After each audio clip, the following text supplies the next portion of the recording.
안녕하세요. 주책연구소에 오신 것을 환영합니다. 저는 이 주식 투자에서는 뭐니 해도 이 종목 선정이 가장 중요하다고 생각하고 있습니다. 현재 이익도 꾸준히 잘 나면서 그 미래의 성장성까지 갖추고 있는 종목을 잘 골라내야 장기 투자를 하던 분산 투자를 하던 그 어떤 투자 방법이라도 의미가 있다고 생각하기 때문입니다. 종목을 고르는 방식에는 크게 두 가지가 있다고 알고 있어요. 탑다운 방식과 바텀업 방식입니다. 이 탑다운 방식은 이 하향식 방법을 말하는 것이고요. 일단 거시경제나 산업 분석을 통해서 유망 산업을 먼저 찾아낸 다음에 기본적 분석을 통해서 투자할 기업을 찾아내는 방식입니다. 이 바텀업 방식은 반대겠죠? 상향식 방법을 말하는 것이고요. 특정 종목의 이 내재 가치를 분석해서 저평가받고 있는지를 판단한 다음에 그 종목이 속한 산업이나 거시경제를 분석해서 투자를 결정하는 방식을 말합니다.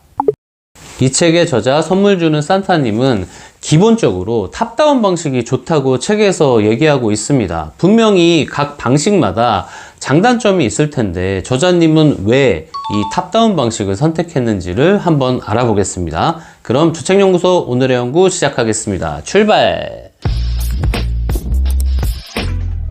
확실하게 성장할 산업에 속한 회사인가 아닌가?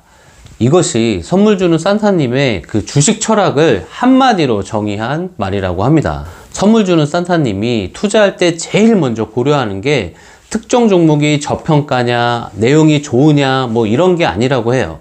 종목이 아니라 산업을 먼저 찾아야 한다고 합니다. 당연히 성장성이 좋은 산업이겠죠. 그런데 펀드나 ETF 같이 특정 산업 전체에 투자를 하는 게 아니고 저희들이 하는 그냥 좀 일반적인 주식 투자라면 종목에 투자를 해야 하는데 왜 저자는 산업을 먼저 보라고 하는 걸까요? 산타님은 아무리 재무제표가 좋고 경영진이 우수하고 좋은 제품과 서비스를 갖춘 회사라도 이 성장 산업에 속해 있지 않으면 관심을 가지지 않는다고 합니다. 심지어는 펀더멘털도 좋고 비즈니스 모델이 아무리 멋지더라도 성장 산업에 속해 있지 않으면 아예 투자 가치가 없다라고까지 얘기를 합니다.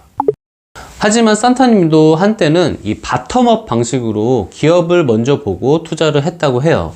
그런데 그런 투자를 하면서 좀 여러 가지 오류를 경험하신 거죠. 첫 번째는 특정 종목 분석에 빠져서 전체를 놓치는 오류입니다. 어떨 때는 이 회사의 내용 자체는 좀 좋아 보여도 이 업황 자체가 나쁠 수가 있는데 분석한 회사가 너무 마음에 들다 보니까 그 회사의 매력에 푹 빠진 거죠. 그렇게 빠지다 보니까 영업 환경을 무시해서 이 투자를 하게 되는 겁니다. 그런 투자를 하게 되면 다시 업황이 좋아질 때까지 무작정 기다리거나 그 기업이 신제품이나 새로운 시장에 진출을 하거나 이렇게 새로운 시장이 개척할 때까지 기다려야 되는 거죠. 한마디로 내 의지와 상관없이 그 종목에 물려서 존버를 하는 상황이 오는 거죠. 이 두 번째 오류는 자기 합리화, 확증 편향입니다. 첫 번째 오류와 연결이 되는데요. 분석한 회사가 좋아 보이면 성장 산업에 속해 있지 않은데도 그 회사를 너무 좋게 보다 보니까 속해 있는 산업도 같이 좋게 보는 이런 오류를 범할 수 있는 거죠. 이 성장 산업이라는 게 내가 정하는 게 아니고 우리가 살고 있는 또 이 세상이, 이 시장이라는 놈이 정해주는 거잖아요. 확증 편향이라는 말 들어보셨나요? 어떤 것에 제가 선호도가 있을 때 그 선호도를 뒷받침해주는 내용만 좀 받아들이는 거죠. 그리고 반박 정보는 무시하는 것을 이 확증 편향이라고 합니다. 이 확증 편향은 우리 주위에서 정말 많이 볼 수 있는 현상이에요. 저도 당연히 마찬가지고요. 이 지인들과 주식 얘기 하다 보면 자기가 가지고 있는 종목이 뭐가 좋아서 샀고 지금 호재가 어쩌고 저쩌고 이런 말 하잖아요. 근데 제가 알기로 그 호재가 좀 진정한 호재가 아닌 경우도 있고 다른 안 좋은 얘기도 많이 있는데 그런 얘기는 아예 안 하잖아요. 저도 그렇게 신나서 얘기하는 사람한테 딴지 거는 것도 아니고 딴 얘기 당연히 못 하겠죠.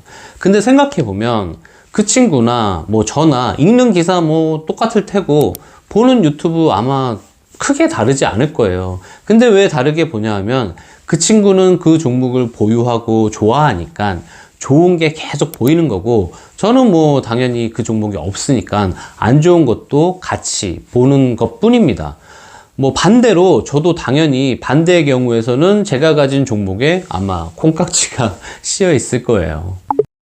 책에서 산타님이 이렇게 비유를 해서 설명을 해줍니다.